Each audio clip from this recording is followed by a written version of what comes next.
দিশা রুমে এসে শুয়ে পড়লো, কিন্তু তার কিছুতেই ঘুম ধরছে না। তবুও ঘুমানোর চেষ্টা করলো, কিন্তু সে এমন একটা খারাপ স্বপ্ন দেখলো যার কারণে আর তার ঘুম আসলো না। সে উঠে বারান্দার দিকে গেল। চারিদিকে অন্ধকার আর নীরবতা। কোনো এক অজানা ভয়ে তার মন প্রাণ সংকুচিত হয়ে আছে।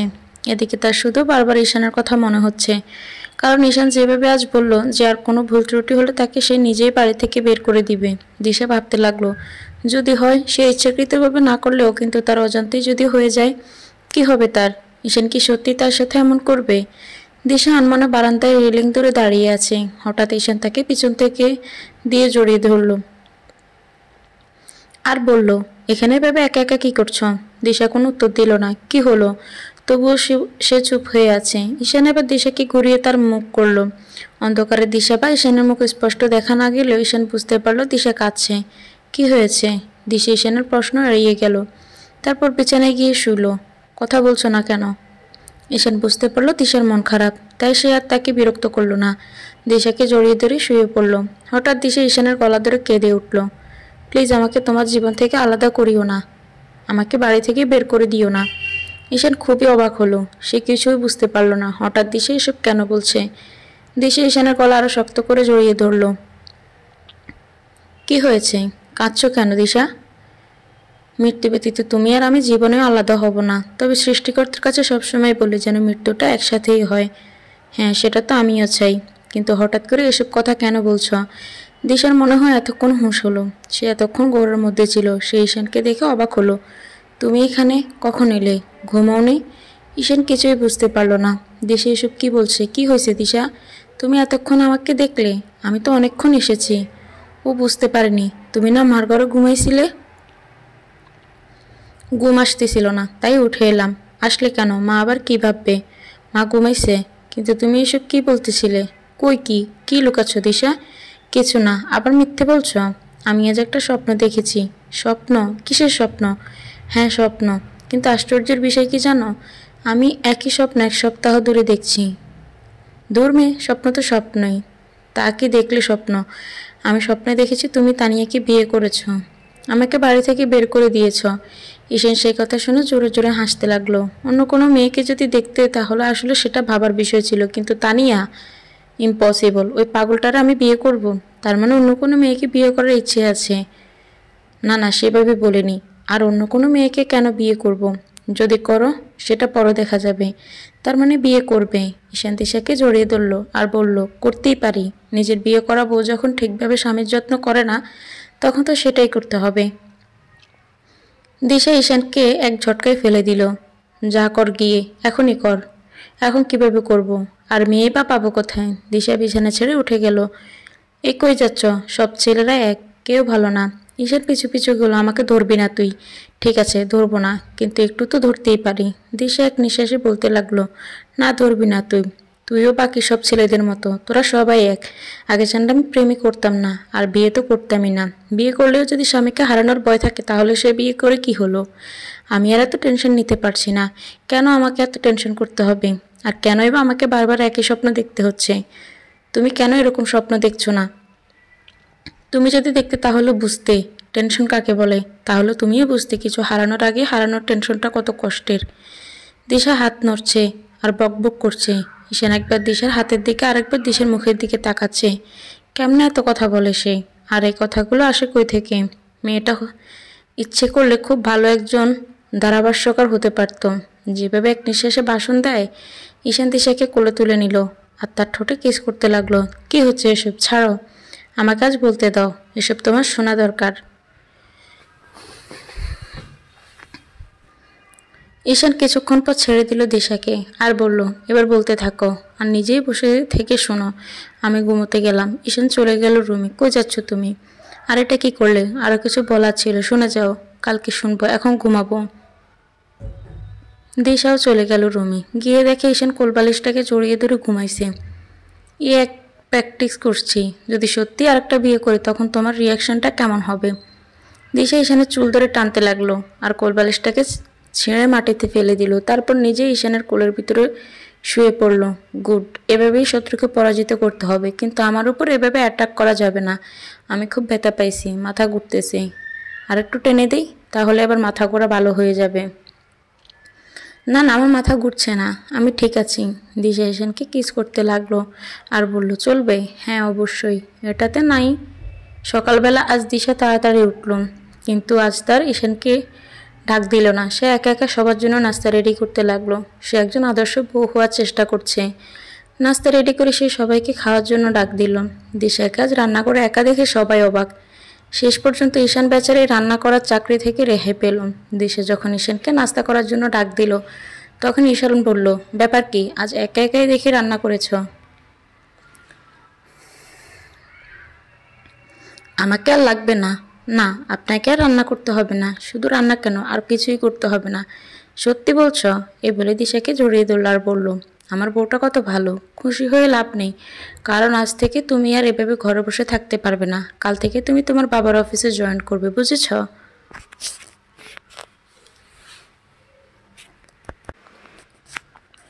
কি বলছো এসব? আমার এসব কাজকর্ম করতে ভালো লাগে না, সেটা বললে হবে নাকি?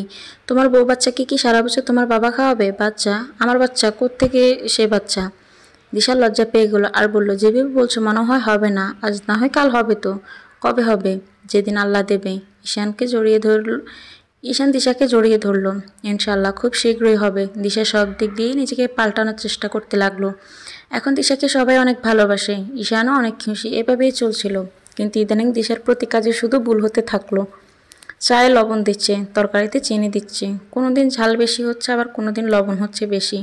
প্রথম প্রথম সবাই এটাকে মেনে নিল, কারণ এটা হতেই পারে। কিন্তু যখন এরকম প্রতিদিন হতে লাগলো, তখন কেউ আর সেটা মানতে পারলো না। তার শাশুড়ি সেই জন্য ইদানিং দিশাকে বকা শুরু করলো। ঈশানও বুঝতে পারছে না কিছু, দিশা কেন এরকম করছে। সে শুধু বারবার দিশাকে জিজ্ঞেস করছে, কি হয়েছে তোমার? তুমি কি ঠিক আছো? দিশা বলল, হ্যাঁ ঠিক আছি। একদিন দিশা রান্না করতেছিল, হঠাৎ সে লক্ষ্য করলো মেঝেতে তেল পড়ে আছে। সে নিজেও বুঝতে পারলো না কিভাবে তেলগুলো পড়ে গেল। সে তেলগুলো পরিষ্কার করার জন্য ন্যাকড়া খুঁজতে ঘরে যায়। এদিকে ঈশানের মা রান্নাঘরে আসতেই ধপাস করে পড়ে যায়। এই জন্য তিনি পায়ে কিছুটা আঘাত পান। ঈশান দিশার ওপর খুবই রেগে যায়। কাজ করার সময় মন কোথায় থাকে?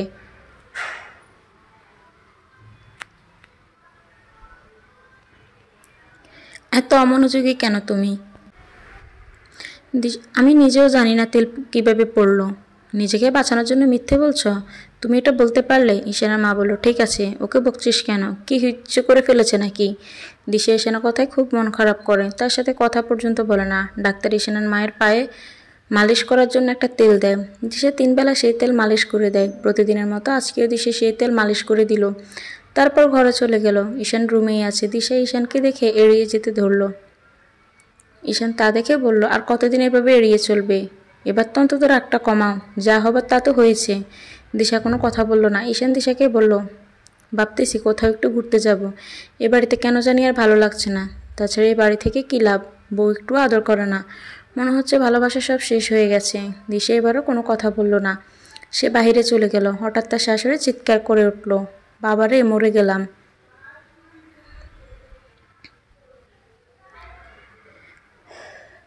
বাঁচাও আমাকে। দিশা দৌড়ে তার শাশুড়ির রুমে আসলো। এদিকে তার শাশুড়ি চিৎকার করতেই আছে। তার শাশুড়ি বলল, তাড়াতাড়ি ঈশানকে ডাক দাও, আমি মরে গেলাম। আমার পা জ্বলছে, আমার পা পড়ে যাচ্ছে। দিশা ঈশানকে ডাক দিল, দেখো তো মার কি হয়েছে, চিৎকার করছে কেন এত? ঈশান আসার সাথে সাথে তার মা অজ্ঞান হয়ে পড়ে যায়। ঈশান তাড়াতাড়ি করে তার মাকে ডাক্তারের কাছে নিয়ে যায়। ডাক্তার ঈশানের মায়ের পরীক্ষা নিরীক্ষা করছে। হঠাৎ ঈশানও চিৎকার দিয়ে উঠল, কারণ তারও হাত জ্বলছে। ডাক্তার ঈশানের ট্রিটমেন্ট শুরু করে দিল।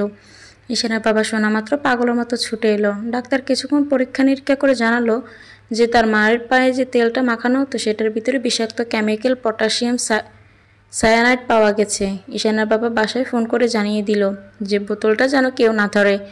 হঠাৎ ঈশানের মনে হলো দিশার কথা, কারণ সেই তো এই তেলটা মায়ের পায়ে মালিশ করে দিচ্ছিল। তাহলে দিশা ঠিক আছে তো?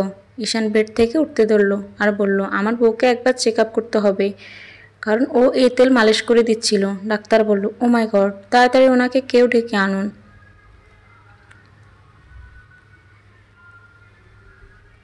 ঈশানের বাবা ঈশানকে বলল, তুই এখানেই থাক, আমি ডেকে আনছি দিশাকে। ঈশানের বাবার দিকে হসপিটালে আনলো। ডাক্তার পরীক্ষা করে দেখলো দিশা ঠিক আছে। ডাক্তার তো নিজেই কিছুটা অবাক হলো, এটা কি করে সম্ভব? দিশার কিছু হলো না কেন? দিশা তখন বলল, আমি আজ হ্যান্ড গ্লাভস পরে তেল মালিশ করেছি, সেই জন্য হয়তো আমার কিছু হয়নি। হঠাৎ ইরা বলে উঠল, তুমি তো খালি হাতেই তেল মালিশ করে দাও। তা আজ হঠাৎ হ্যান্ড গ্লাভস পরে তেল মালিশ করলে কেন? মানে কি? তুমি কি আমাকে সন্দেহ করছো?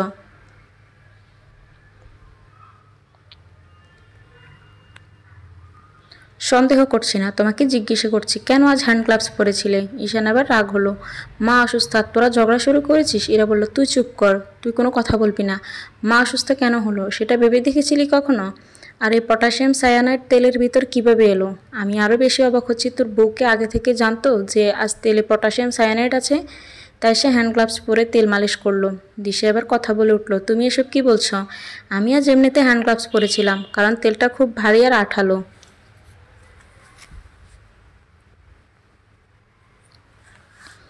তাই বারবার হাত ধুলেও হাত পরিষ্কার হতো না, তাই আমার মনে হলো হ্যান্ড গ্লাভস পরে তেল মালিশ করলে আর হাতে লাগবে না, তাহলে আর বারবার ধুতেও হবে না। কিছুক্ষণ পর ডাক্তার এলেন। ডাক্তারের চোখ মুখ দেখে মনে হচ্ছে মারাত্মক কিছু ঘটে গেছে। সবাই সবার ভয় হতে লাগলো। ঈশানের মায়ের রিপোর্ট দেখে ডাক্তার নিজেই কেঁদে ফেললেন। তিনি কথা বলতে পারতেছিলেন না। ঈশান বলল, ডাক্তার আমার মায়ের কি হয়েছে? ডাক্তার বলল, আগে বলেন আপনার মায়ের কোনো বড় শত্রু আছে কি না? শত্রু? কিসের শত্রু? ডাক্তার বললেন, শত্রু না থাকলে জঘন্য কাজটা কে করলো? ঈশানের মেজাজ আরও খারাপ হতে লাগলো। ডাক্তার সাহেব, আসল কথা বলুন, কি হয়েছে আমার মায়ের?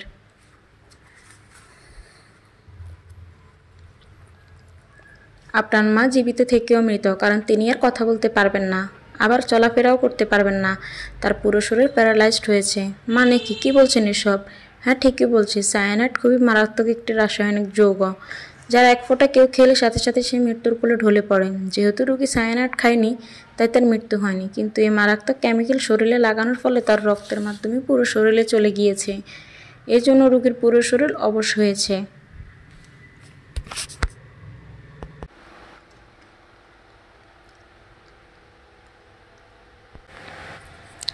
সেই কথা শুনে সবাই চিৎকার করে কাঁদতে লাগলো। সবাই শুধু বলছে, কে করলো এই কাজ? ঈশানের মায়ের এত বড় শত্রু কে?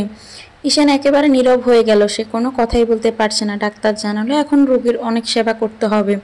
তাকে বুঝতে দেওয়া যাবে না যে সে সবাই তার জন্য কষ্ট পাচ্ছে। সবসময় তার সাথে একটা লোক থাকতেই হবে। ডাক্তার আরও বলল যে এই কাজটা করেছে তার উদ্দেশ্য রোগীকে ধীরে ধীরে কষ্ট দেওয়া। যদি সে রোগীকে মারতে চাইতো তাহলে এটা খাওয়াতে পারতো বা অন্য কোনো কেমিক্যাল খাইয়ে মারতে পারতো, কিন্তু সে কেন এটা তেলের সাথে মিশালো সেটাই বুঝতে পারছি না।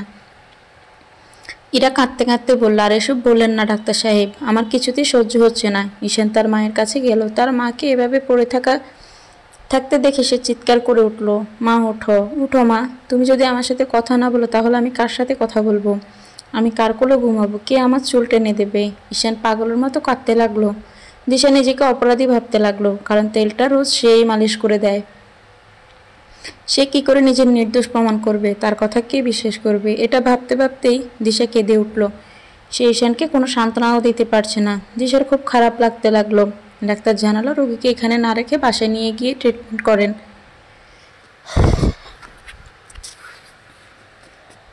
ওনার ভালো করে সেবা করেন। যদিও সুস্থ হবেন না, তবে যতদিন হায়াত আছে ততদিন বেঁচে থাকবেন।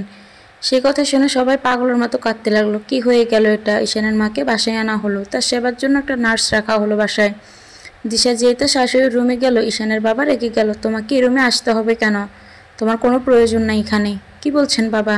মার এখন অনেক সেবার দরকার, আমাকে থাকতেই হবে সবসময়। ইরা রেগে গেল দিশার উপর। লজ্জাশরম বলতে কিচ্ছু যদি থাকতো তাহলে আর এই রুমে আসতে না। দিশা কাঁদতে লাগলো। তোমরা সবাই আমাকে দোষ দিচ্ছ কেন? আমি কেন এই কাজ করতে যাব? তোমরা বিশ্বাস করো আমি এই কাজ করিনি। ইরা বলল, তাছাড়া এই বাড়িতে বাহিরের কে আছে? তুমিই তো একমাত্র বাহিরের লোক। আমি বাহিরের লোক? কি বলছো তোমরা?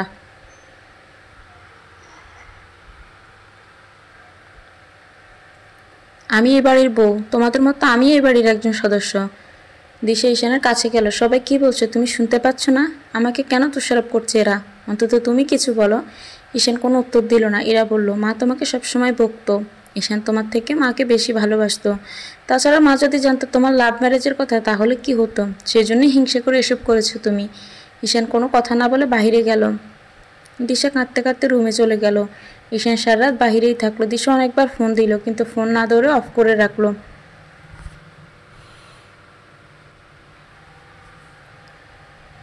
সকালবেলা দিশা রান্নাঘরে রান্না করতে গেল, কিন্তু গিয়ে দেখে তানিয়া রান্না করছে। তুমি রান্নাঘরে কি করো? ইরা আপা আজ থেকে আমাকে রান্না করতে বলেছি। কেন? তা তো আমি জানি না। ইরা আপা বলল আপনি যেন রান্নাঘরের আশেপাশে না আসেন। দিশা ইরার কাছে গেল। দিশাকে দেখে ইরা বলল, তুমি কি জন্য এসেছো তা আমি ভালো করেই জানি। শুধু আমি না, বাবা আর ঈশানও চায় না তুমি যেন সংসারের কোনো কাজকর্ম না করো। খাবারের যদি জন্য কোনো কেমিক্যাল মিশিয়ে আমাদের সবাইকে মেরে ফেলো। দিশা আবার রেগে গেল। আপনি কিন্তু আবার একটু বেশি বাড়াবাড়ি করছেন।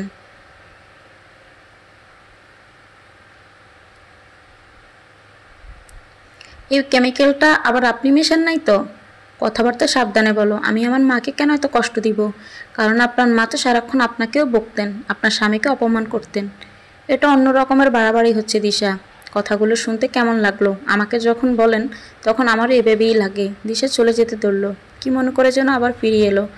আর ইরাকে বলল, তোমার তো আর 1 মাস পরে বাড়ি ছাড়ার কথা ছিল। এখন কি ছাড়বে? না মার সেবা করার জন্য অজুহাতে এই বাড়িতে এখন সারা জীবনের জন্য থেকে যাবে?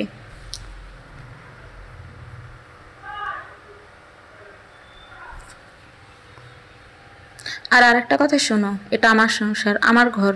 আর আপনার এটা বাবার বাড়ি, আমার স্বামীর বাড়ি, তাই অধিকারটা আমার বেশি, বুঝেছেন? কোনো কিছু বলার আগে ভেবেচিন্তে বলবেন। ইরা রেগে গেল। সে কাঁদতে লাগলো আর বলল, বাবা আগে বাড়ি আসুক, সব বলে দেব। মা অসুস্থ হওয়ার সাথে সাথে উনি সংসারের মালিক হয়ে গেছেন। তোমার সংসার করা শিখিয়ে দেবো আজ। দিশা ঘরে গিয়ে দরজা বন্ধ করে কাঁদতে লাগলো। সবাই কেন তাকে এভাবে দোষ দিচ্ছে? ঈশান সারা রাত সারাদিন বাহিরেই থাকলো। রাতের বেলা হঠাৎ ঈশান রুমে ঢুকলো। দিশা বিছানায় শুয়ে আছে, কিন্তু ঈশান বেশিক্ষণ রুমে থাকলো না। সে চলে যেতে ধরল। দিশা তাড়াতাড়ি করে বিছানা থেকে উঠলো।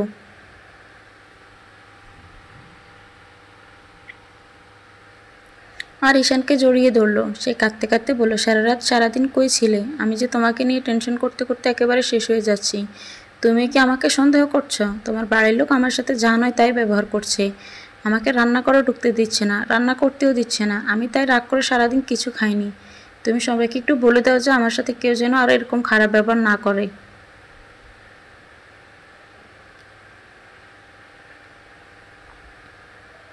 ঈশান তিশাকে সরিয়ে দিয়ে চলে গেল। কি হলো? কিছু না বলে আবার কই যাচ্ছ? আমি কিন্তু আর এসব সহ্য করতে পারছি না। ঈশান তার মায়ের রুমে গেল। তার মায়ের মাথায় হাত বুলিয়ে দিল। তার মা চোখ খুলল। তুমি ঘুমাও নেই মা? এখনো জেগে আছো? ঈশান লক্ষ্য করলো তার মা কাঁদছে। তাই সে তার মায়ের চোখের পানি মুছিয়ে দিল। তারপর কপালে একটি চুমু দিল। তার মাকে জিজ্ঞেস করলো, মা তোমার কাকে সন্দেহ হচ্ছে? তুমি যার কথা বলবে আমি তাকে তোমার চোখের সামনেই খুন করে ফেলবো। এই বলে ঈশান কাঁদতে লাগলো। ঈশান তার মায়ের পাশেই ঘুমিয়ে পড়ল। দিশা অনেকক্ষণ অপেক্ষা করলো, কিন্তু ঈশান এখনও আসছে না কেন? তাই সে তার শাশুড়ির রুমে গেল। গিয়ে দেখে ঈশান ঘুমিয়ে পড়েছে। তাই তাকে আর ডাক দিল না।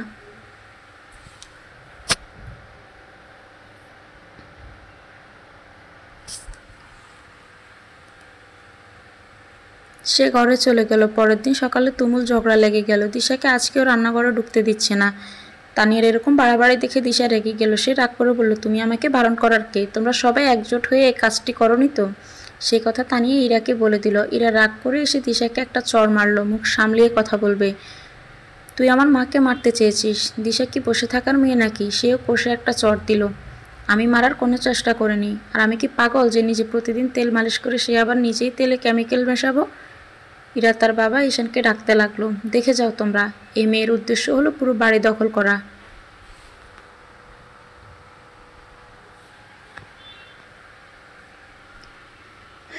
সবাইকে এক এক করে মেরে ফেলা। ঈশান সব কিছু শুনে এত রেগে গেল যে সব দোষ মনে হয় দিশার। সে চিৎকার করে বলতে লাগলো, কি হচ্ছে এসব? আমি কি বাড়ি থেকে বের হয়ে যাব? এত অশান্তি কেন বাড়িতে? হয় বাড়িতে সবাই থাকো, তা না হলে চলে যাও। আমি একটু শান্তি চাই। দিশা রাগ করে ঘরে চলে গেল। দিশা উপর হয়ে বিছানার উপর শুয়ে আছে। হঠাৎ সে তার ঘাড়ে গরম নিঃশ্বাস অনুভব করতে লাগলো। সে সামনে ঘুরতে ঈশান তাকে জড়িয়ে ধরলো। তার গলা ঘাড়ে কিস করতে লাগলো। দিশা ভাবলো, তখন এভাবে ঈশান বকা দিল দেখে মনে হয় রাগ ভাঙাতে এসেছে। তাই দিশা ঈশানের আদর অন্য এক জগতে হারিয়ে গেল। হঠাৎ ঈশান থামলো। কি হলো? ঈশান শান্ত নরম গলায় বলল, তুমি কেন মার সাথে এত বড় অন্যায় করলে? বলো। আমি আমি করেছি? তাছাড়া এ বাড়িতে আর কে আছে? দিশা কাঁদতে লাগবার বলল, বাড়ির সবাই আমাকে দোষ দিচ্ছে, তবুও চুপ করেই আছি। এখন তুমি এসব বলছো? তোমরা সবাই চাচ্ছটাই কি? আমি এখন কি করব? ঈশান দিশাকে বিছানা থেকে টেনে তুললো আর বলল, আমার মাকে ফিরিয়ে দাও। তুমি ছাড়া এই কাজ আর কেউ করেনি, কারণ তুমি সব কিছু নিয়েই ফাজলামো করো। তুমি ইচ্ছে করেই সব করেছ। দিশা কিছুক্ষণ চুপ থাকলো আর বলল, ঠিক আছে, মেনে নিলাম এটা আমিই করেছি। এখন আমার কি শাস্তি হওয়া উচিত? ঈশান দিশাকে মারতে লাগলো। আমি জানি এটা তুমিই করেছ, এটা তোমারই কাজ, আজ তোকে আমি মেরেই ফেলবো। না না, মেরে ফেলবো না, তোর পুরো শরীরে আমি সায়ানাইড ঢেলে দেব। যেরকম কষ্ট আমার মা পেয়েছে সেরকম কষ্ট আমি তোমাকেই দিব। দিশা বলল, আনো, তাড়াতাড়ি আনো। আমার গায়ে কেন ঢালবে, আমাকে খাইয়ে দাও।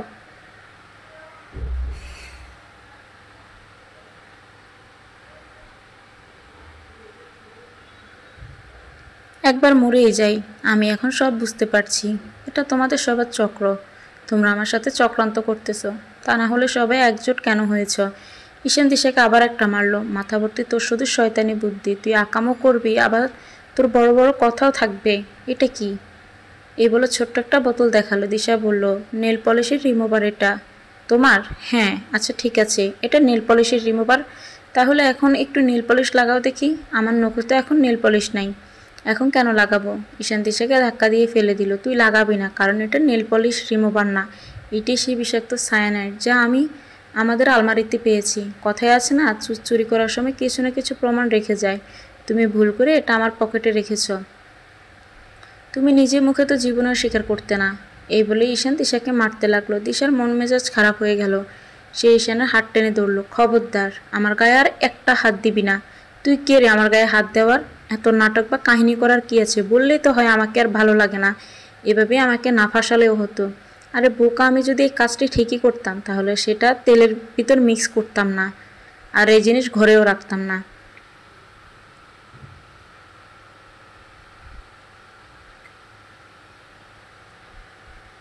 আচ্ছা, তোমরা যখন আমাকে হাতে নাতে ধরেই ফেলেছো তাহলে আমার শাস্তি কী হওয়া উচিত? দাও আমাকে শাস্তি। তোকে মেরে ফেললেও আমার রাগ কমবে না।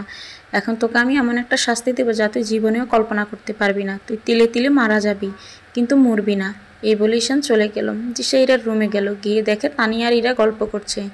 দিশা বলল, খেলাটা তাহলে ভালোই শুরু করেছো। আমার সাথে এত বড় অন্যায় করে তোমরা কেউ ভালো থাকবে না। তোমাদের এমন শাস্তি হবে যা কল্পনার বাহিরে। আমার আর ঈশানের ভালোবাসা তোমাদের সহ্য হয়নি, তাই তোমরা এই কাজ করেছ।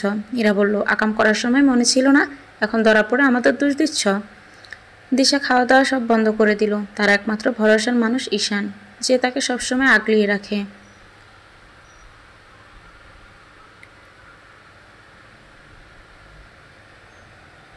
আজ যখন সেই মানুষটি তার থেকে মুখ ফিরিয়ে নিয়েছে, সেখানে জীবনের মানেই হয় না। দিশা তবুও ধৈর্য ধরে থাকলো, যদি ঈশান বুঝতে পারে। কিন্তু ঈশান এমন একটা সিদ্ধান্ত নিল যে দিশা জীবনেও সেটা কল্পনা করেনি।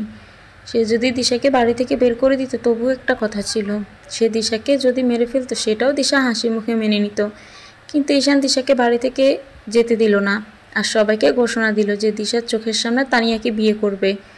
দিশা এই বাড়িতেই থাকবে, সংসারের সব কাজ করবে। ঈশান মনে করে দিশার জন্য চেয়ে বড় শাস্তি আর হতে পারে না।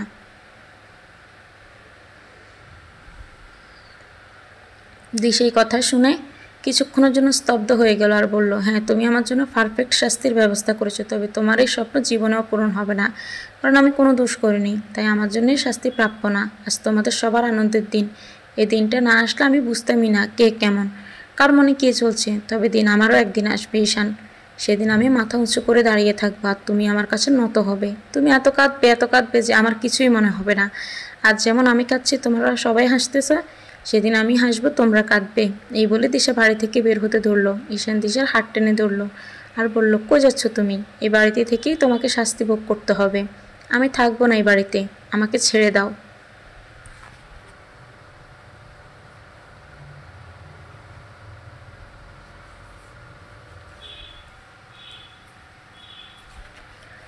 না, তোমাকে আমি মারবো না, আর বাড়ি থেকেও বের করে দিব না। তুমি এই বাড়িতেই থাকবে। এই বলে দিশাকে ঘরে বন্দি করে রাখলো। ঈশান তার মায়ের কাছে গিয়ে কাঁদতে লাগলো। অপরাধ যাই করুক, শাস্তি তো তাকে পেতেই হবে, তাই না মা? আর মা, তোমার কি মনে হয় শাস্তিটা কি ঠিক আছে? সবাই হয় ভাবছে এরকম শাস্তি কেন দিলাম দিশাকে, কারণ একসাথে আমরা দুটো কাজ হলো। দিশা তার অপরাধের শাস্তিই পেল, আর আমি ওকে যে কথা দিয়েছিলাম কোনোদিন ওকে চোখের আড়াল করব না, ওকে সারা জীবন আগলে রাখবো, ও যতই অপরাধ করুক। মা, আমি ওকে অনেক বেশি ভালোবাসি। ওকে না দেখে আমি কিছুতেই থাকতে পারতাম না, কিন্তু সেটা আর রাখতে পারলাম না। ওকে আজ অনেক মেরেছি। ও নিশ্চয়ই অনেক কাঁদছে। দিশা কেন তোমার সাথে এমন করলো মা? কেন? ও নিজের বিপদ কেন ডেকে আনলো? ও কেন একটিবার আমার কথা ভাবলো না? ওর অনেক ফাজলামো মেনে নিয়েছি, কিন্তু এবার তো সে কোনো ফাজলামো করেনি, মারাত্মক অপরাধ করেছে। আমার মায়ের সাথে অন্যায় করেছে, আমার মায়ের জীবনের সব আনন্দ কেড়ে নিয়েছে। এ বলে ঈশান কাঁদতে লাগলো। তার পাশে আজ কেউ নেই। সে আর কাকে বিশ্বাস করবে? যে একমাত্র বিশ্বাসযোগ্য ছিল সেই যখন বিশ্বাসঘাতকতা করলো, তখন আর কে বুঝবে তার কষ্ট?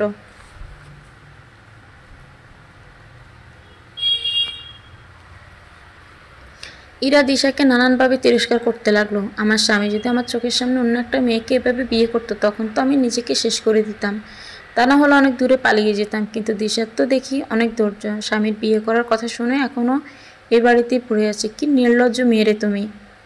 দিশা কাঁদতে লাগলো। আমি বুঝতেছি না আপনি কেন আমার সাথে এমন করছেন। আমি কি ক্ষতি করেছি আপনার? কি করলাম আমি? শুধু মনে করিয়ে দিলাম যে ঈশান আর তানিয়ার কিন্তু কাল বিয়ে। চেহারা দেখে মনে তো হচ্ছে না তোমার মনে আছে, তাই মনে করিয়ে দিলাম। কাল তো খুব বড় গলায় বললে এই সংসার তোমার, এ বাড়ি তোমার, কিন্তু কয়েক সেকেন্ডের মধ্যে কিভাবে সব পাল্টে গেল।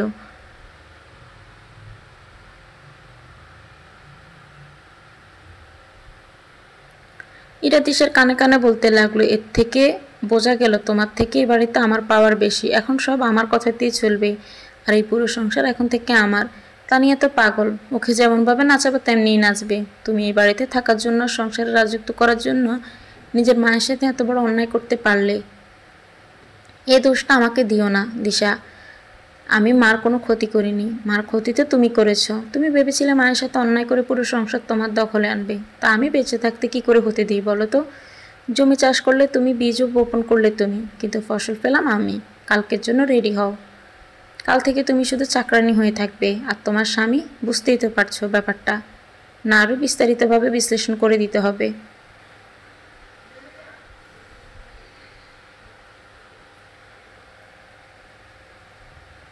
এরা চলে গেল। দিশা নিজেকে কন্ট্রোল করতে পারল না, সে কাঁদতে লাগলো। আজ তার পাশে কেউ নেই। একদিকে ঈশানের বাড়ির লোকের অপমান করছে, অন্যদিকে ঈশান তো কথাই বলে না। তাই সে এই বাড়ি থেকে চলে যাওয়ার সিদ্ধান্ত নিল। ঈশান রুমে এসে দেখে দিশা নাই। দিশা তাহলে কই গেল? সে পুরো বাড়ি খুঁজে দেখল, কিন্তু দিশাকে পেল না। ঈশান বুঝতে পারল না দিশা বাড়ির বাইরে গেল কিভাবে, কারণ সে যাতে বাড়ি থেকে বের না হতে পারে সেটা সবাইকে বলা হয়েছে। ঈশান সবার উপর রাগ দেখাতে লাগলো। ঈশান বুঝতে পারছে না কি করবে এখন সে।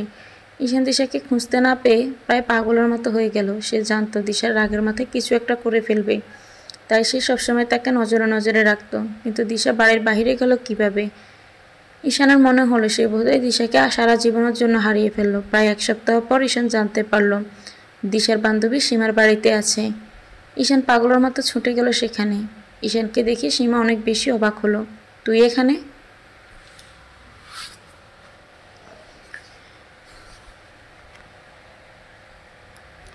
দিশা কই? তা আমি কি করে জানবো? তোর এখানে আসেনি? না। আচ্ছা ঠিক আছে, আমি চললাম। এই বলে ঈশান চলে যেতে ধরল। সীমা তাকে ডাক দিল, এসেই যাচ্ছিস যে? বসলি না? এখন বসার সময় নেই, পর আরেকদিন আসবো। দিশাকে খুঁজতেছিলি কেন? কই গেছি ও? জানি না। জানিস না মানে? কি বলছিস এসব? ঈশান কাঁদতে লাগলো। কি হয়েছে? কাঁদছিস কেন তুই? দিশা মনে হয় আর বেঁচে নেই। কি বলছিস এসব? তাছাড়াও গেল কোথায়? কেন তুই ওকে বকেছিলি? ঈশান কোনো উত্তর দিল না। কি হলো, উত্তর দে। ঈশান চুপ হয়ে আছে। তুই আর কি উত্তর দিবি? আমি তো শুনলাম তুই নাকি ওকে অনেক মারধর করেছিস, আবার শুনলাম আরেকটা বিয়েও করবি। ভাই ঈশান, 5 বছর পর্যন্ত প্রেমটাকে টিকিয়ে রাখতে পারলি, আর মাত্র কয়েক মাস হলো বিয়ে হয়েছে, তাতে এত অরুচি এসে গেল দিশার প্রতি? তুই কিছু জানিস না তাই এভাবে বলছিস। আমি কিছুতেই বিশ্বাস করতে পারছি না তুই দিশাকে মেরেছিস। কেমনে পারলি এটা? যে মেয়েটা এত ভালোবাসেছিল, সেই মেয়েটার উপর আজ কেন এত অবিচার করলি? তুই কি আমার মায়ের কথা শুনেছিস? হ্যাঁ শুনেছি। আন্টির জন্য খুব খারাপ লাগছে। হঠাৎ করে কি হয়ে গেল এসব? হঠাৎ করে হয়নি, মার সাথে ইচ্ছে করে এসব করা হয়েছে। তার মানে তো সন্দেহ দিশা করেছে। দিশা এর আগে এমন এমন অনেক কাণ্ড করেছে, সেই জন্য সবাই ওকে সন্দেহ করছে। সীমা সে কথা শুনে রেগে গেল। সবার কথা বাদ দে, তোর কথা বল, কারণ তোর মতো তো কেউ ওকে চেনে না। আমার মাথাটা ঠিক ছিল না রে। মার এমন একটা অবস্থা দেখে আমি পুরোই ডিপ্রেশনে চলে গেছিলাম। তাছাড়া আমার আলমারিতে আমি সেই কেমিক্যালটা পেয়েছি, যেটার কারণে মার আজকে এই অবস্থা।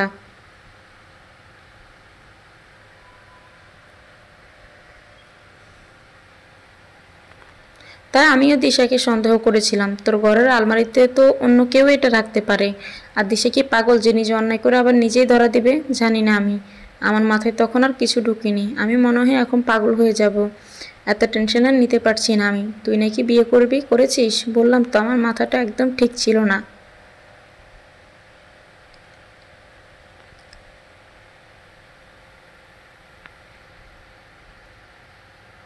রাগের মাথায় বলেছি, এখন ওকে কই খুঁজবো বলতো? ওর প্রতি যখন অন্যায় করেছিস তখন শাস্তি তো ভোগ করতেই হবে।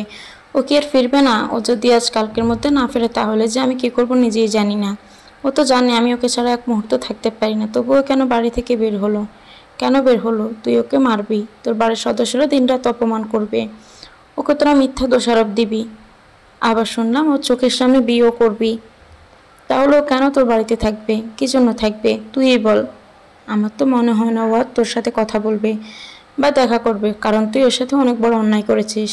দেখা না করুক, কথাও না বলুক, কোনো আপত্তি নেই আমার, কিন্তু ও ভালো আছে কিনা, সুস্থ আছে কিনা সেটা না জানা পর্যন্ত আমি শান্তি পাচ্ছি না। কারণ ও যে রাগী আর অভিমানী, রাগের মাথায় কী যে করলো আল্লাহই ভালো জানে। দিশাকে এত ভালোবাসিস, ওকে নিয়ে এত ভাবিস, কিন্তু বিশ্বাস করলি না কেন? ও তো তোকে বারবার বলেছিল যে সে এ কাজ করেনি, কেন বিশ্বাস করলি না? ঈশান সীমাকে জিজ্ঞেস করলো, দিশা তোর এখানেই আছে তাই না? তা না হলে তুই এত কথা জানলি কিভাবে নাই এখানে? ঈশান সীমার কথা কিছুতেই বিশ্বাস করলো না, কারণ দিশা এখানে না আসলে সীমা এত কথা জানলো কি করে? সে দিশাকে খুঁজতে লাগলো। আমি তো শুনলাম ও এখানেই আছে, তুই বাসায় চলে যা ঈশান। দিশা যাবে না তোর বাড়িতে, ও ভালো আছে তো? হ্যাঁ ভালো আছে, একবার অন্তত দেখি ওকে। ও যদি জানা আমি তোকে বলেছি তাহলে আমার ওপর খুব রেগে যাবে। তুই টেনশন করতেছিলি তাই বলে দিলাম। ও আছে কোথায়? প্লিজ বল না, আমার কষ্টটা বোঝার চেষ্টা কর। আমি বুঝি কি করবো, দিশা যদি না বোঝে? ঈশান কিছুতে আর সীমার বাসা থেকে গেল না। তুই যা ঈশান, কাল আসিস। আজও একটু বাহিরে গেছে। বাহিরে গেছে মানে একা একা যেতে দিলে কেন? আজেরা দরদ বাদ দে, আগে বল আসলে অপরাধী কি খুঁজে পেয়েছিস? না। দিশার মুখে শুনলাম তোর মা অসুস্থ হওয়ার পর থেকে নাকি তোর বোন ইরা ওকে নানাভাবে অপমান করতে থাকে। তারপর বলে এখন থেকে নাকি এই সংসার তার, এই ঘর তার। তাহলে বোঝ তোর বোন কতটা স্বার্থপর। দিশা তোর বোনের জন্যই বাড়ি থেকে চলে এসেছে, ওরা সহ্য হচ্ছিল না কিছুতেই। তার মানে এই কাজটা ইরা করেছে? তা তো আমি জানি না। দিশা আমাকে যা যা বলেছিল সেটাই বললাম তোকে। শুধু তাই না, এদিকে নাকি তানিয়াও দিশাকে অপমান করেছে।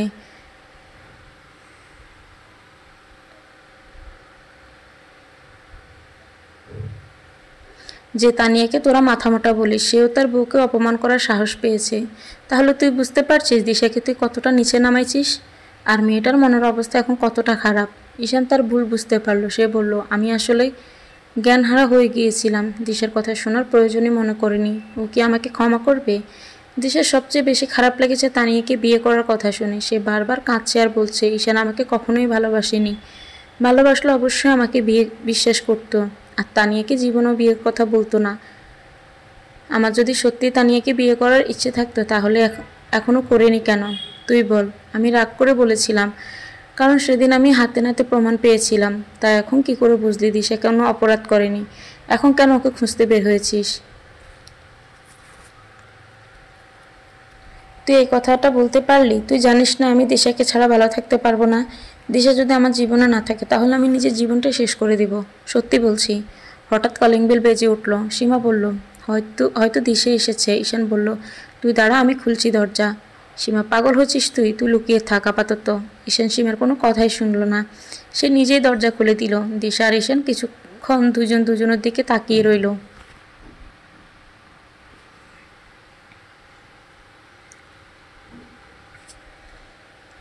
ঈশান দরজাতেই দাঁড়িয়ে রইল। সীমা বলল, ঈশান দরজা থেকে সরে যাও, ওকে রুমে আসতে দে। ঈশান হেসে উঠল। দিশা ঈশানকে দেখে সীমার উপর খুব মন খারাপ করলো। তুই আমার নিজের বান্ধবী হয়ে কী করে ঈশানকে বলে দিলি? তুই এটা করতে পারলি? বিশ্বাস কর, আমি বলিনি কিছু ঈশানকে। ঈশান একাই এসেছে, সে পাগলের মতো তোকে খুঁজে বেড়াচ্ছে। কেন? আমাকে খুঁজতে কেন? আর আমি ঈশান নামের কাউকে চিনি না। ঈশান চুপচাপ দিশার কথা শুনছে। দিশা রুমে চলে গেল। ঈশান কী করবে এখন বুঝতে পারছে না। সে কোন লজ্জায় ওর সাথে কথা বলবে, কিন্তু ঈশান লজ্জা শরম ত্যাগ করে দিশার রুমে ঢুকলো।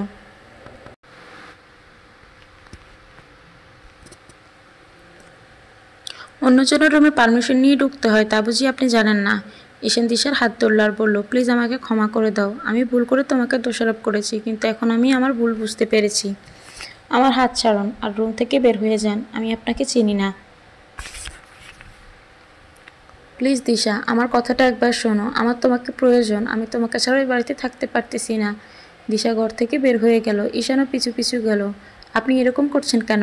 সীমা, তুই কিছু বল। আমি কি বলবো? তোদের ব্যাপার তোরাই মিটিয়ে নে। কি বলছিস তুই? আমি তো ওকে চিনি না। ঈশান তুই চলে যা, দিশা তোকে চিনতে পারছে না, আর যখন চিনতে পারবে তখন আসিস।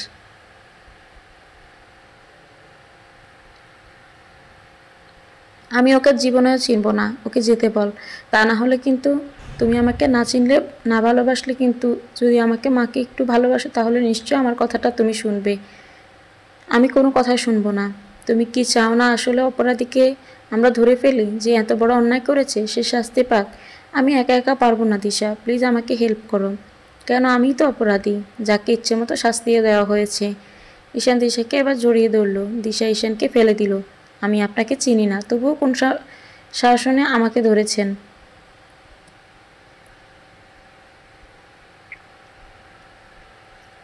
সরি, আর ধরবো না। তুমি যদি আমাকে মাফ করে না দাও তাতে আমার কোনো সমস্যা নাই। কথা যদি না বলো তবুও আপত্তি নেই। তুমি যদি আমাদের বাড়িতে আর না যাও সেটাতেও জোর করব না। কিন্তু আসল অপরাধী উচিত সাজা হোক সেটা তো নিশ্চয়ই চাও। প্লিজ না করো না, প্লিজ দিশা। আমি কিভাবে সাহায্য করব? তুমি আগে বাসায় চলো, তারপর শিখিয়ে দিব। না, আমি যাব না। আমার নিরাপত্তার দায়িত্ব কে নিবে? মানে কিসের নিরাপত্তা? একটা অচেনা ছেলের বাড়িতে যাব, সেখানে থাকবো। আমার যদি কোনো ক্ষতি হয়? তুমি কোনো ক্ষতির কথা বলছো? কে করবে ক্ষতি? আমি তো সবসময় তোমার সাথেই থাকবো। আমি অন্য মানুষের কথা বলছি না, আপনার কথাই বলছি। আপনার মনে যদি শয়তানি জাগে তখন আমাকে কে বাঁচাবে? ঈশান হেসে উঠল। আমি কেন তোমার সাথে শয়তানি করব? আচ্ছা ঠিক আছে, যখন আমাকে ভয় পাচ্ছ তখন আমি নিজেই থাকলাম না বাড়িতে। আপনি তাহলে আমাকে কেন নিয়ে যাচ্ছেন যেখানে আপনি নিজেই থাকবেন না? আপনি না বললেন আমার সাহায্য লাগবে আপনার? ওকে, আমিও থাকবো। আর কথা দিলাম কোনো ক্ষতি হবে না তোমার।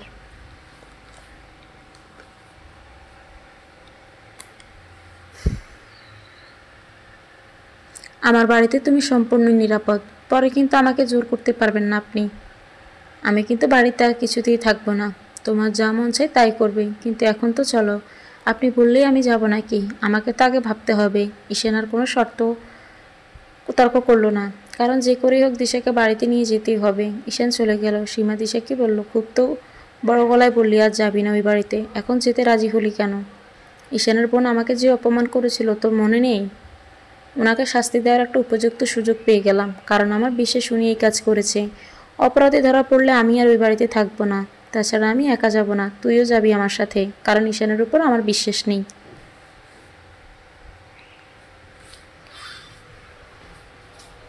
আমি গেলে ঈশান রাগ করবে না? আমি কি ওর বউ হিসেবে যাচ্ছি নাকি? আমি তো জাস্ট অপরাধী ধরতে যাচ্ছি। সীমা হাসতে লাগলো। ঈশান আর তোকে আমি তোদের থেকেও ভালো করে চিনি, বুঝলি?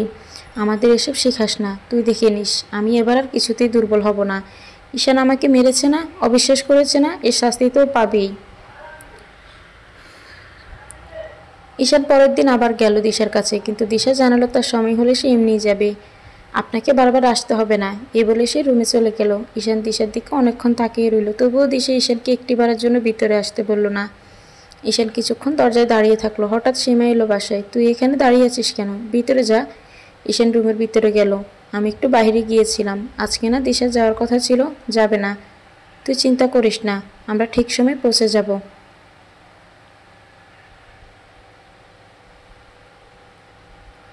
আমরা মানে? দিশা আর কাকে নিয়ে যাবে? তুই নাকি অপরাধী খোঁজার জন্য দিশাকে নিতে এসেছিস, তাই দিশা আমাদের সবাইকে এক প্ল্যান বলেছে। তার মানে দিশা শুধুমাত্র অপরাধী খুঁজতেই যাবে, ও আমার সাথে থাকবে না? তা আমি কি করে জানবো? দিশার থেকে শুনিস। সে তো আমার সাথে ঠিক করে কথাই বলে না, কি জিজ্ঞেস করব? আচ্ছা ওসব পরে দেখা যাবে, আগে ক্রিমিনালটাকে খুঁজে বের করি। এখন তুই বাসায় যা, আমরা দিশাকে নিয়ে কিছুক্ষণের মধ্যেই রওনা দিব। আর তুই আমাদেরকে না চেনার ভান করবি, শুধু বলবি কে আপনারা, তখন আমরা আমাদের পরিচয় দেব। ঈশান আস্তে করে মাথা নাড়ল।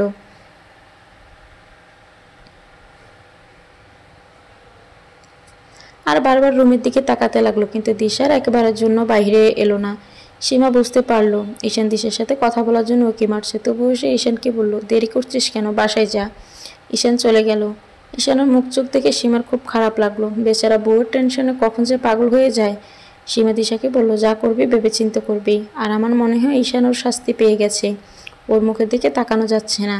তাছাড়া ওর তখন মন মানসিকতা ঠিক ছিল না, তাই না বুঝে তোর সাথে অন্যায় করেছে। আর তুই কিন্তু বুঝে শুনে অন্যায় করছিস। প্লিজ সীমা, এ ব্যাপারে আর আমি কোনো কথা বলতে চাই না। আমি ঈশানকে চিনি না, ওর সাহায্যের দরকার, সাহায্য করতে যাচ্ছি, জাস্ট এটাই। যা ভালো মনে করো তোমরা। তোমাদের দেখে সবাই এতদিন শিক্ষা নিবে ভাবতাম, এখন তো দেখছি সব লাভ ম্যারেজে সেম কাহিনী। আগে ইচ্ছে মতো ভালোবাসবে, দুজন দুজনকে না দেখতে পেরে পাগল হয়ে যাবে, অবশেষে বিয়ে করে অনেক সুখী হবে। কিন্তু সেই আদার্স কাপলদের মতো তারাও আলাদা থাকার সিদ্ধান্ত নেয়।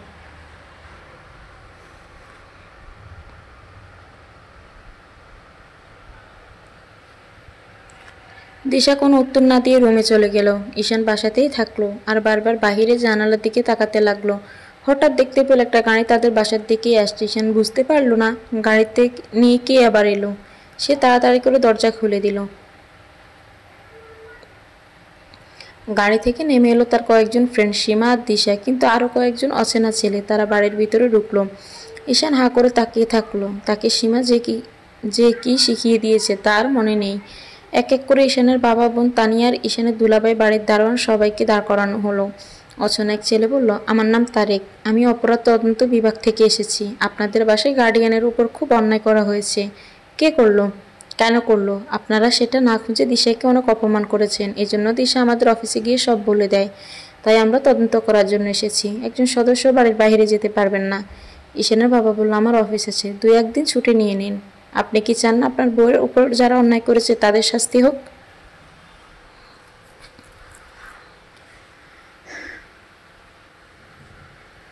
অপরাধী তো দিশাই, তাছাড়া আর কে করবে এমন জঘন্য কাজ?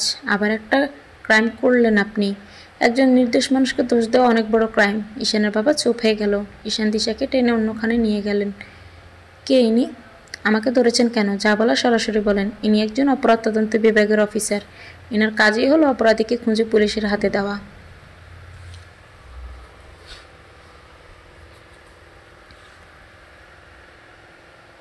তারেক বলল, আমার একটা আলাদা রুম চাই। আমি এক এক করে জিজ্ঞাসা করব সবাইকে। ঈশান তারেককে একটা রুম নিয়ে গেল। আর তারেক প্রথমে ঈশানের বাবাকে প্রশ্ন করতে লাগলো। তারেক এক এক করে সবাইকে জিজ্ঞেস করতে লাগলো, কারণ যে অপরাধী তার গলার স্বর শুনেই বোঝা যায় যে কে অপরাধ করেছে। কারণ অপরাধী ভয় পেলে তাদের গলার স্বর পরিবর্তন হয়। তারেকের সন্দেহ হলো ইরার উপর, কিন্তু তানিয়াকে দেখে মনে হলো সে খুব ভয় পাচ্ছে। তাহলে ইরা না তানিয়া এই কাজটি করেছে। দিশা তারেককে কানে কানে বলল, তানিয়াকে 2-4টা ভয়ের কথা বললে তাহলেই সব বলে দিবে। তারেক তানিয়াকে আবার রুমে ডাকলো।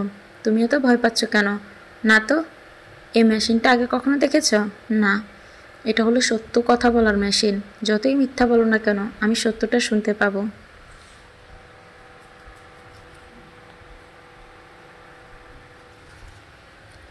তানিয়া বলল, আমি তো খালার সাথে কোনো অন্যায় করিনি। আপনি যতই ভয় দেখান আমি এই কথাই বলবো। খালার সাথে কিছু করনি মানলাম, কিন্তু দিশের সাথে তো করেছ। আমি মেশিন স্পর্শ দেখতে পাচ্ছি। তানিয়া সেই কথা শুনে ভয় পেয়ে গেল। তুমি যদি সত্যি বলো তাহলে তোমার কোনো শাস্তি হবে না। তানিয়া কাঁদতে লাগলো। স্যার, আমি খালার তেলে কোনো কেমিক্যাল মিশাইনি, বিশ্বাস করেন। করলাম বিশ্বাস, কিন্তু তুমি এখনো কিছু লুকাচ্ছ। বলো আমাকে, আমি সাহায্য করব তোমাকে। স্যার, যখন দেখলাম বাড়ির সবাই দিশাকে দোষারোপ করছে তখন আমার মাথায় বুদ্ধি এলো যে এই সুযোগে দিশাকে সবার সামনে অপরাধী করলে ব্যাপারটা আরও ক্লিয়ার হবে। তাই আমি সায়ানাইড দিশার নেল পলিশ রিমুভারের বোতলে রাখি।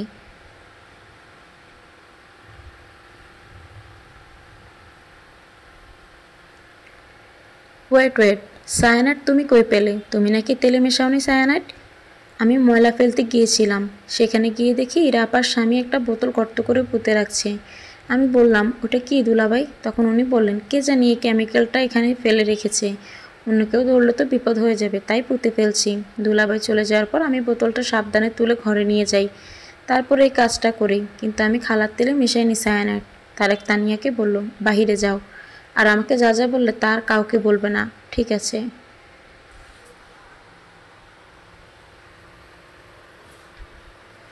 তারেক এবার ঈশানের দুলাভাইকে ডাক দিল। আপনি ভালো আছেন? হ্যাঁ আছি। আপনি তো জানেন আপনার শাশুড়ির সাথে অনেক বড় অন্যায় হয়েছে। হ্যাঁ জানি। আপনি সেদিন কই ছিলেন? বাহিরে। তাহলে তো আপনাকে দোষ দেওয়ার কোনো উপায় নাই।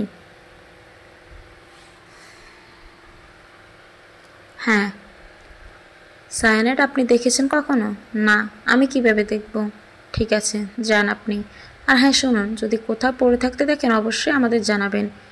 ঈশানার দুলাভাই হা করে তারেকের দিকে তাকিয়ে রইল। তারেক বলল, যান আপনি, আপনার বউকে ডাকুন। আপনি কি আমাকে সন্দেহ করছেন? না। আপনি কি করে আপনার মাকে মারতে পারেন? হ্যাঁ সেটাই। কিন্তু আপনার মা অসুস্থ হওয়া তো আপনি খুব খুশি হয়েছেন। পুরো সংসারটা নিজের আন্ডারে নিয়েছেন। আর স্বামীর বাড়ি যেতে হবে না, এখন এখানেই থাকবেন।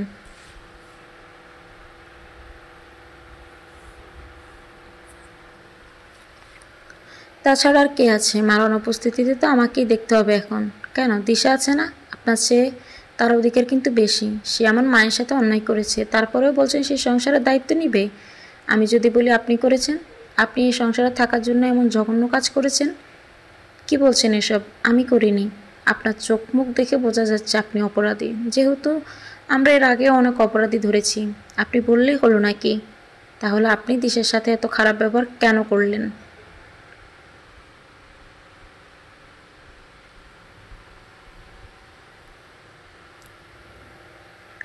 বারবার ওর দোষ কেন দিচ্ছিলেন? ও অপরাধী তাই ওর দোষ দিচ্ছিলাম। এই যন্ত্রটা দেখেছেন? সত্য কথা বলার মেশিন। একবার মাথায় সেট করলে এই যাবতে যত অন্যায় করেছেন সব বেরিয়ে আসবে। এখন ভেবে দেখুন, সব অপরাধের শাস্তি ভোগ করবেন না এখন সত্যি বলবেন? বিশ্বাস করুন, আমি কিচ্ছু করিনি। আমি শুধু দিশাকে অপমান করেছি, কারণ যখন দেখলাম মা অসুস্থ, এদিকে আবার দিশা অপরাধী, তাই এই সংসারের দায়িত্ব এখন আমারই পাওয়ার কথা। তাই দিশাকে অপমান করেছি, আর কিছু না। কিন্তু আমি তো দেখতে পাচ্ছি আপনি অনেক আগে থেকে দিশার উপর শত্রুতা করেছেন।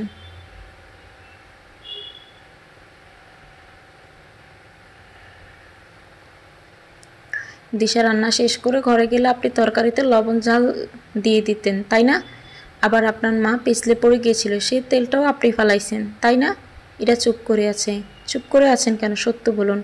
হ্যাঁ, আপনি যদি এত অন্যায় করতে পারেন, আর এই কাজটা করতে কতক্ষণ? আপনি ভুল ভাবছেন। আমার উদ্দেশ্য ছিল দিশাকে অপমান করা, কারণ সবাই ওকে হঠাৎ করে খুব ভালোবাসতে শুরু করলো, তাই এমন করেছি। কিন্তু মার সাথে আমি এই কাজ করিনি। আপনার হাজব্যান্ড কি সেদিন বাসায় ছিল যেদিন এই ঘটনা ঘটেছিল? না, ছিল না। ভালো করে ভেবে বলুন। সকালে উঠেও বাইরে গিয়েছিল, পরের দিন এসেছে। যান আপনি। তারেক আর তার সহকর্মীরা মিলে ভাবতে লাগলো। এদিকে ঈশান দিশাকে ঘরে আটকিয়ে রেখেছে। দিশা শুধু বলছে, ঈশান বাহিরে যেতে দাও আমাকে।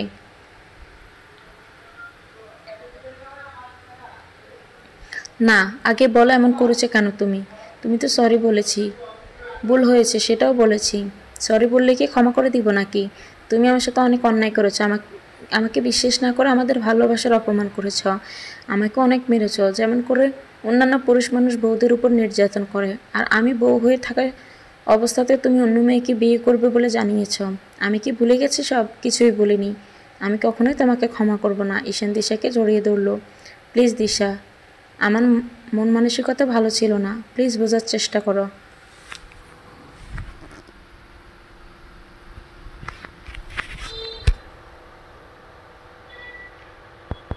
আমি তোমাকে ছাড়া থাকতে পারছি না। ছাড়ো বলছি, চিৎকার করব কিন্তু। করো, কোনো লাভ নেই। সবাই জানে আমরা স্বামী স্ত্রী। বাইরে সবাই অপেক্ষা করছে, আমাকে যেতে দাও। না, আমি তোমাকে আর যেতে দিব না। দেখো তুমি কি করে যাও। এই বলে ঈশান দিশার ঠোঁটে কিস করতে গেল, আর দিশা ঈশানকে দিল জোরে এক কামড়। কি হলো এটা? শত্রুর হাত থেকে নিজেকে ছাড়িয়ে নেওয়ার নিনজা টেকনিক। এই বলে দিশা রুম থেকে বের হয়ে গেল। ঈশানও পিছু পিছু গেল। দিশা দাঁড়াও। দিশা তারেকের কাছে গেল। কি হলো, পেলেন তথ্য? হ্যাঁ, অনেক তথ্যই তো পেলাম। আসল ক্রিমিনালকে এখনো বুঝতেছি না।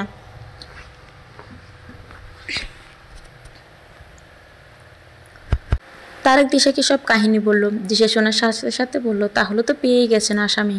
কিভাবে? আমাদের দুলাভাই জীবনেও তো ময়লা ফেলার জায়গায় যায় না, আর উনি নাকি আবার নিজেই পুঁতে রেখেছেন কেমিক্যাল। ব্যাপারটা সন্দেহজনক। তা উনি সেদিন কেন গিয়েছিলেন জিজ্ঞেস করেছিলেন? ওনাকে তো আমিও সন্দেহ লিস্টে রেখেছি, এখনও জিজ্ঞাসাবাদ করা হয়নি। ওনাকে ডাকেন, জিজ্ঞাসা করেন। তারেক ঈশানের দুলাভাইকে ডাকতে পাঠালো, কিন্তু তাকে কেউ খুঁজে পেল না। সবাই খুঁজতে লাগলো। এদিকে ইরা শুধু তার স্বামীকে বকতে লাগলো। মা সেই জন্যই একে বোকা বলে, তা না হলে কেউ আসামির মতো পালিয়ে বেড়ায়। এখন তো সবাই তাকেই সন্দেহ করবে।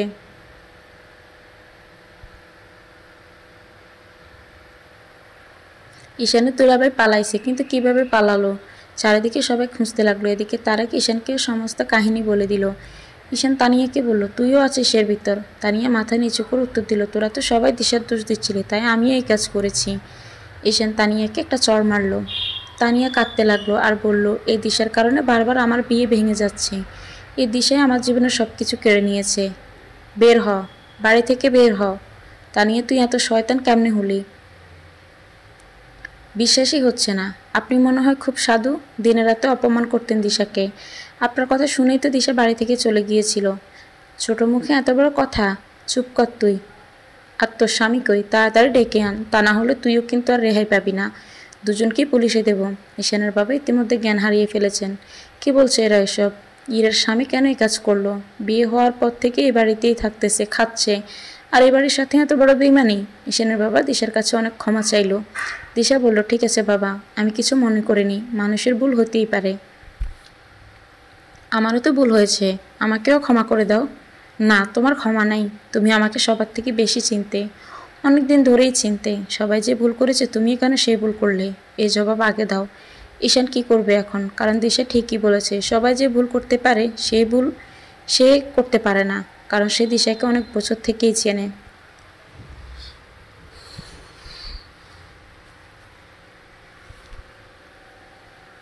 তবুও কেন যে এই ভুলটা করলো, নিজেই নিজেকে প্রশ্ন করলো। সবাই চলে গেল। এদিকে ঈশানের দুলাভাইকে খোঁজার জন্য পুলিশ পাঠানো হয়েছে। দিশা সীমার সাথে আবার চলে গেল। ঈশান আবার আর তাকে বাধা দিল না, কারণ কারো মনের বিরুদ্ধে জোর করা ঠিক হবে না। ঈশানের দুলাভাই বেশি দূর পালাতে পারেনি, তাকে পুলিশ ধরে ফেললো। কিন্তু তাকে দুই একটা চড় দিতে আসল তথ্য বেরিয়ে আসলো। ইরার স্বামী বলল, আমি এই সবের কিছুই জানি না। ইরা আমাকে একটা কাগজ দিয়ে বলল ওষুধের দোকান থেকে এটা কিনে আনো। আমি কাগজটা খুলেও দেখিনি, কিন্তু দোকানদার বলল নাই এটা। আমি চলে আসতে ধরলাম, হঠাৎ দোকানদার বলল এটা হবে না, তবে অন্য প্রোডাক্ট হবে। আমি বললাম হলেই হলো, সেটা নিয়ে আমি ইরাকে দেই। আমি আর কিছু জানি না, বা ইরাকে জিজ্ঞেসও করিনি সে এটা দিয়ে কি করবে। এবার একটা মহিলা পুলিশ ইরার কানে দুইটা চড় দিল। ইরা চুপ হয়ে থাকলো, আবার গালে দুইটা চড় মারলো। ইরা কাঁদতে কাঁদতে বলল, আমার বাবার বাড়ি আর আমাকে দিনরাতে ছোট হয়ে থাকতে হয়, আর কোথা থেকে উড়ে এসে অজানা এক মেয়ে পুরো সংসারের মালিক হয়ে গেছে।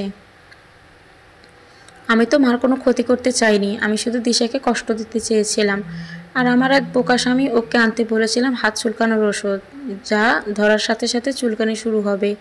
ও কিছু না বুঝে সায়ানাইড কেমিক্যাল এনেছে। কিন্তু কথায় আছে, রাখে আল্লাহ মারে কে। কে ক্ষতি করতে চাইলো দিশার? ক্ষতি হলো আমার মায়ের। এই বলেই এরা জোরে জোরে কাঁদতে লাগলো।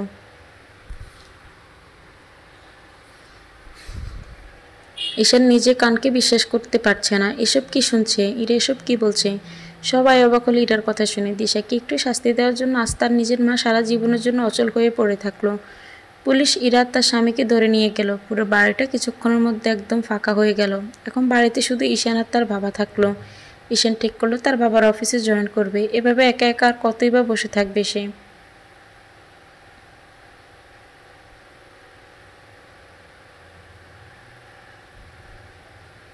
ঈশান চাকরিতে জয়েন করলো। এদিকে দিশাও বসে থাকলো না, সে তার বান্ধবী সীমার অফিসে জয়েন করলো।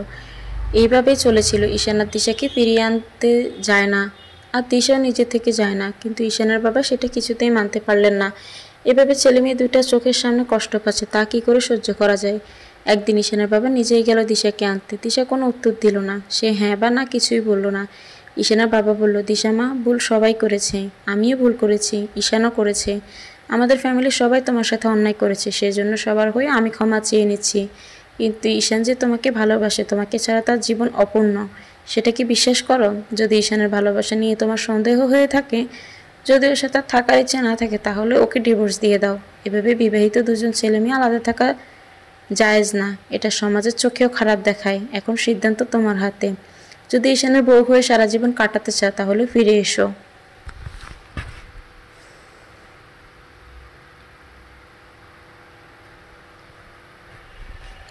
আর ঈশানকে কষ্ট দিও না। ছেলেটার মুখের দিকে আমি আর তাকাতে পারছি না, এই বলে ঈশানের বাবা কেঁদে ফেললো। দিশা চুপ করেই থাকলো, তার চোখ দিয়ে পানি পড়ছে। সে তো নিজে ঈশানের জন্য পাগল, সে তো নিজেই তাকে ছাড়া ভাবতে পারে না কিছু। কিন্তু আজ এমন এক অবস্থায় এসে দুজন দাঁড়িয়েছে যে দুজন দুজনকে ছাড়া দিব্যি চলাফেরা করছে। হয়তো কষ্ট হচ্ছে, কিন্তু কেউ প্রকাশ করছে না। ঈশানের বাবা চলে গেল। দিশা চিৎকার করে কেঁদে উঠলো। এমন তো হওয়ার কথা ছিল না। তাদের এত বছরের সম্পর্ক, এত ভালোবাসার বন্ধন, এত এত বিশ্বাস, এত স্মৃতি, সব আজ চাপা পড়ে আছে কিছু মানবিমানের কাছে। পরের দিন দিশা অফিসে যাওয়ার জন্য রেডি হচ্ছে। হঠাৎ ঈশান আসলো। সে কোনো কথা না বলে চুপচাপ বসে পড়ল। দিশা তো ঈশানকে দেখে অবাক। ঈশান এসেছে, কেউ কারোর সাথে কথা বলছে না, মনে হচ্ছে কত অচেনা দুজন।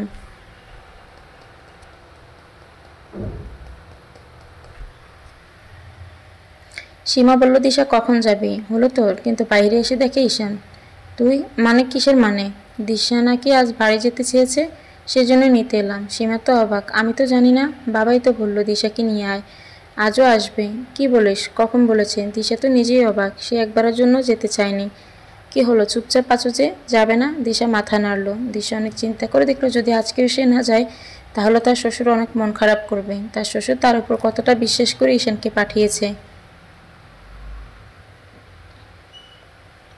যে দিশা আজ বাড়ি আসবে। দিশা ঈশানকে বলল, তুমি চলে যাও এখন, কারণ আমি অফিস যাব, অফিস ছুটি হলে নিজেই চলে যাব।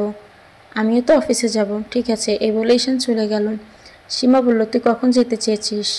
যে আমি একবারও শুনলাম না, যেতে চাইনি। ঈশান না বলল, তুই তোর শ্বশুরকে বলেছিস আজকে যাবি? বাবা মিথ্যে বলেছেন ঈশানকে, যাতে ঈশান আবার আমাকে নিতে আসে। তুই যেতে রাজি হলি যে? ঈশান অনেক কষ্টে আছে। ও আমার দিকে একবারও তাকায়নি, কারণ আমার দিকে তাকালেই আমি ওর ছলছল চোখ দুইটা দেখে ফেলবো।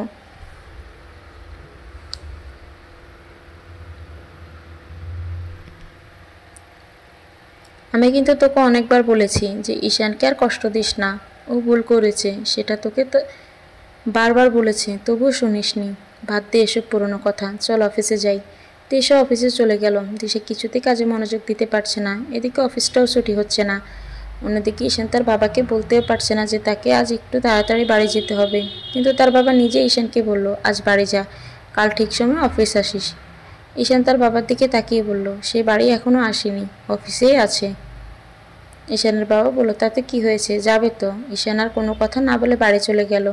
সে নিজের রুমে ঢুকতেই দেখে রুমটা আজ গোছানো, কে গুছিয়ে রাখলো। সে দৌড়ে তার মায়ের রুমে গেল। যা ভেবেছে সেটাই, দিশা তার আগেই এসেছে। দিশা তার শাশুড়ির রুমে ঢুকে নার্সের সাথে কথা বলছে। ঈশান রুমে ঢুকলো। কি হয়েছে মার? কিছু হয়নি স্যার, ম্যাডাম এমনিতে জিজ্ঞেস করেছিলেন এখন কেমন অবস্থা ওনার।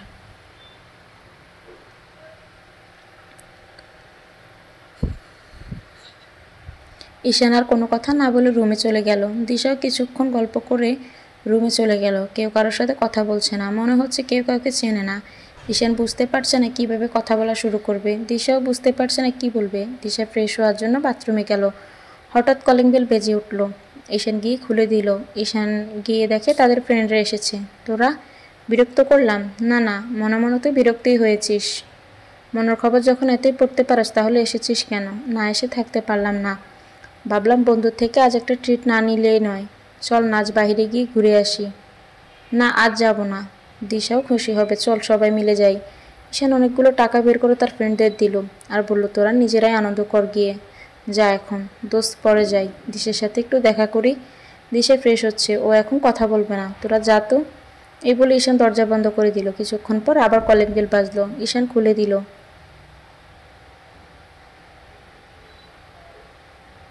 আবার কি? দোস্ত, 2টা নোট শর্ট পড়েছে, আর 2টা নোট দে, তাহলে মনের মতো একটা পার্টি দিতে পারবো। ঈশান রাগ না করে দিয়ে দিল। ঈশান রুমে চলে গেল। দিশা গোসল করে বের হয়েছে। দিশা চুল ঝাড়তেই ঈশান দাঁড়িয়ে থাকে, দেখতে লাগলো। দিশার কেমন জানি লজ্জা লাগলো, আর বলতে ইচ্ছে করলো, জীবনেও কি চুল ঝাড়া দেখো নি? ওভাবে তাকিয়ে আছো কেন? কিন্তু দিশার সংকোচ হতে লাগলো। সে কিছুই বলল না। ঈশান আর চুপ করে না থেকে বলল, তোমার না অফিস 5টায় ছুটি হয়, আজ এত তাড়াতাড়ি ছুটি হয়েছে? দিশা ঈশানের দিকে তাকালো আর বলল, তোমার অফিস কি প্রতিদিন দুপুরে ছুটি হয়?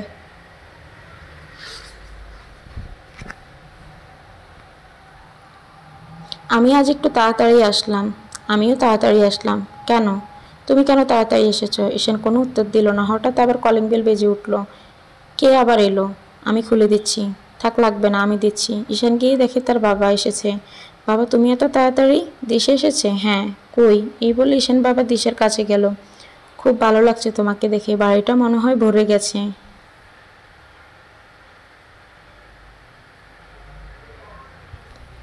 বাবা, কিছু খাবার করে দিব?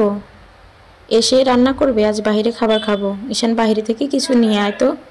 আমি আবার কখন যাব? অন্য কাউকে বলো, বাইরের লোকের হাতের খাবার আনতে দেব না আমি। তুই যাবি আনতে? তাড়াতাড়ি আন। তার আর কি দরকার? তার চেয়ে আমরা সবাই মিলে খেয়ে আসি। বুদ্ধিটা কিন্তু খারাপ না, যাও তোমরা দুজন রেডি হয়ে নাও। আপনি যাবেন না বাবা? না, আমি আবার কেন যাব? তোমরাই যাও। তাহলে আমিও যাব না। তোমার শাশুড়িকে রেখে একা যাওয়া ঠিক হবে না।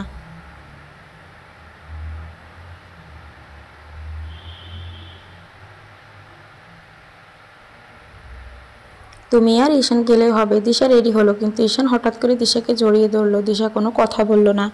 ঈশান দিশার কপালে একটা কিস করলো। কি হলো? তুমি আমায় ছাড়া এতদিন কি করেছিলে? দিশা কোনো উত্তর দিল না। আমি এটা ভাবতেও পারিনি এতদিন এভাবে আলাদা থাকবো। আর যদি কখনো এভাবে ছেড়ে চলে যাচ্ছ, তাহলে আমি নিজেকেই শেষ করে দিব। কি বলছো এসব?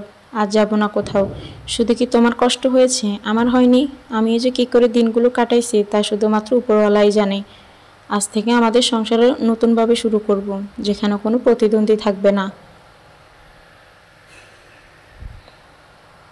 কোনো রাগ অভিমানও থাকবে না, আর কোনো ঝগড়াও থাকবে না। শুধুই ভালোবাসা থাকবে। ঝগড়া তো থাকবেই, ঝগড়া না করলে ভালোবাসা হবে কি করে? তাহলে চলো আর একটু ঝগড়া করি, তারপর না হয় ভালোবাসবো। না, এখন ঝগড়া করার মুড নেই। বাইরে থেকে এসে তারপর ঈশান আর দিশা বাইরে গেল বেড়াতে।